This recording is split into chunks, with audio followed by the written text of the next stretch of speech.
Assalamualaikum warahmatullahi wabarakatuh.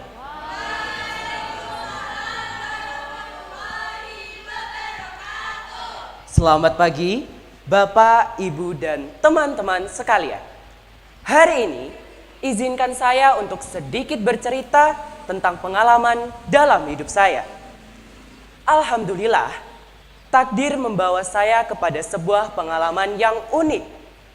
Bukan hanya satu kali, tetapi 2 kali. Saya berhasil menyelesaikan studi melalui program akselerasi. Menyelesaikan SMP dalam waktu 2 tahun dan jenjang SMA yang insya Allah juga akan terselesaikan dalam waktu 2 tahun.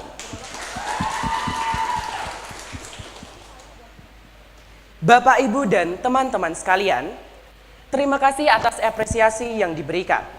Mungkin apresiasi seperti inilah yang sering saya dengar ketika saya membicarakan tentang prestasi yang saya miliki. Dan mungkin hal tersebut terdengar seperti prestasi yang sangat membanggakan. Dan juga reaksi yang pertama kali muncul, saya berdiri di sini untuk memberikan tips ataupun kiat bagaimana meraih sesuatu dengan kuantitas yang lebih dan dalam waktu yang lebih singkat. Namun justru hari ini saya ingin berbicara tentang harga dari sebuah kecepatan.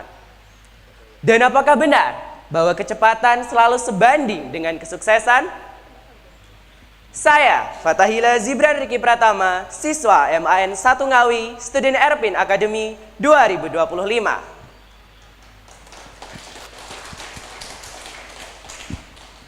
Bapak, Ibu, dan teman-teman sekalian, pernahkah Anda mengalami hal ini?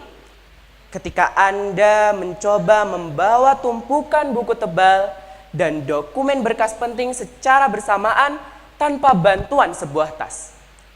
Jalan Anda terasa goyah dan fokus Anda bukan lagi kemana Anda melangkah, tetapi bagaimana menyeimbangkan beban yang Anda bawa sehingga tidak terjatuh. Bapak, Ibu, mari kita bayangkan bahwa yang berdiri di hadapan Anda semua hari ini bukanlah Zibran yang masih duduk di bangku sekolah, tetapi Zibran versi 20 tahun mendatang. Dengan wajah yang lebih dewasa dan pundak yang penuh dengan tanggung jawab, ia hadir di hadapan Anda semua membawa sebuah pesan singkat. Jangan sampai ketika Anda mencoba meraih kesuksesan, Anda kehilangan diri Anda sendiri. Allah Subhanahu wa Ta'ala sudah mengingatkan kita dalam Quran surah Al-Mulk surah ke-64 ayat 2 yang berbunyi, A'udzubillahi minasyaitonirrajim. Alladzi khalaqal mauta wal hayata liyabluwakum ayyukum ahsanu amala. Artinya, Dialah yang menciptakan mati dan hidup untuk menguji kamu, siapa di antara kamu yang amalnya lebih baik. Bapak, Ibu, pernahkah Anda membayangkan hal yang saya ucapkan tadi? Itulah gambaran hidup di hustle culture, di mana Anda dipenuhi oleh beban tugas, ekspektasi, dan juga ambisi. Namun Bapak, Ibu, kenyataannya saya sendiri pernah terjebak dalam suatu kondisi yang para psikolog sebut sebagai academic burnout, yaitu sebuah kondisi di mana kelelahan emosional, sinisme terhadap studi, dan menurunnya efektivitas kinerja akibat tuntutan yang terlalu padat. Di saat itu, fokus saya bergeser dari yang seharusnya saya memahami ilmu, saya hanya sekedar menyelesaikan tugas. Bapak, Ibu, kembali lagi pada Quran surah Al-Mulk tadi.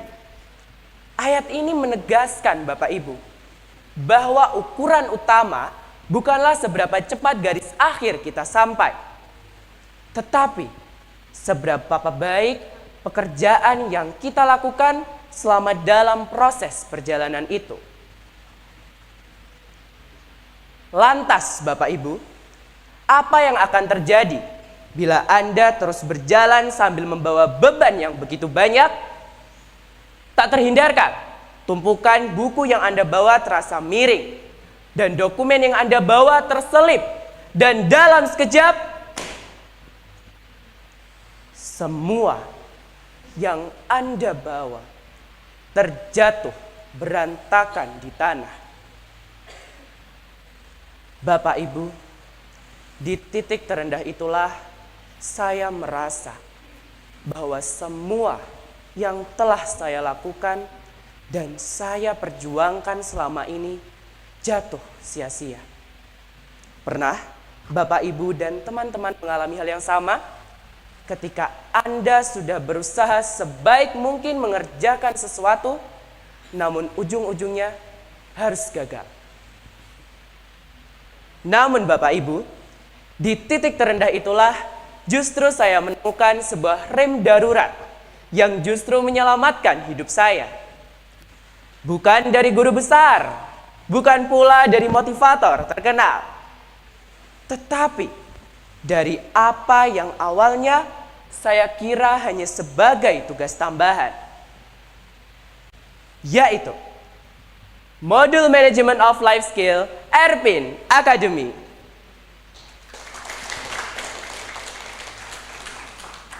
Bapak Ibu, modul ini bagaikan pelampung bagi saya di tengah derasnya arus.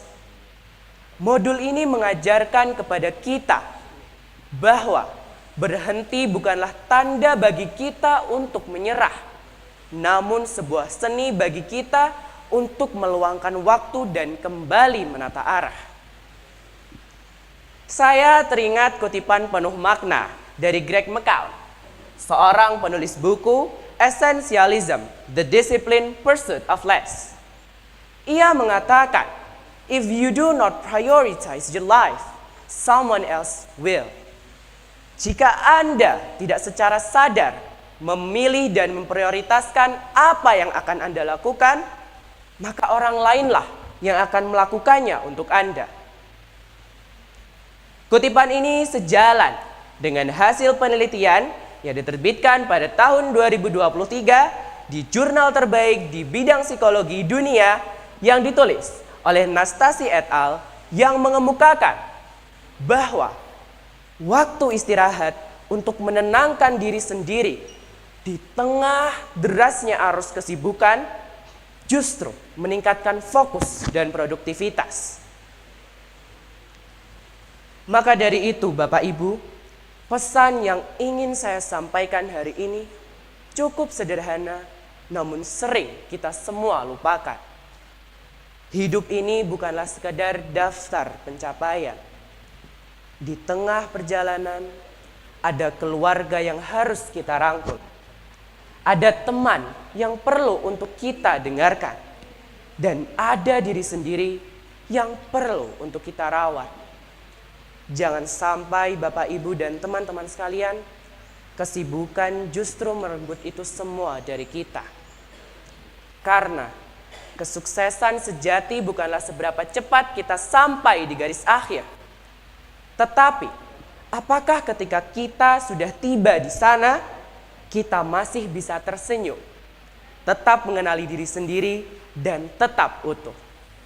Maka dari itu Bapak Ibu, mari kita temukan jeda kita masing-masing di jalur cepat ini. Saya, Fatahila Zibran Riki Pratama, student Erpin Academy 2025. Terima kasih. Wassalamualaikum warahmatullahi wabarakatuh.